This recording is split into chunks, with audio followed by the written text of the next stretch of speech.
கண்ணோரம். வணக்கம், வணக்கம் அருந்தமிழ் உறவுகளே! எப்படி இருக்கீங்க? முத்துவை லாக் செய்த அருண், பவித்ரா மஞ்சரியை கடித்தாரா? அந்த முட்டில ஏதோ கடிச்சாங்க அப்படின்னு சொல்லி கம்ப்ளைண்ட் பண்ணாங்க மஞ்சரி.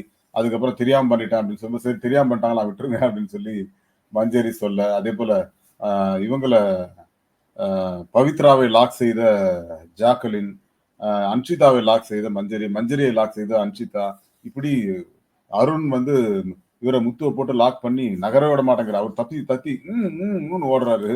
இப்படி பல சம்பவங்கள் நடந்தது. அதாவது எல்லாருமே அந்த ஆக்ரோஷத்தோட விளையாடி நெறைய பேருக்கு அடி. அதாவது அன்ஷிதாக்கு இந்த இடத்துல கை வச்சா, அப்படிங்கிறாங்க. இவனுக்கு ஜெஃப்ரிக்கும் உடம்பு முடியலங்கிறான். எல்லாருக்குமே அடிக்கு மேல அடி, அடிக்கு மேல அடி.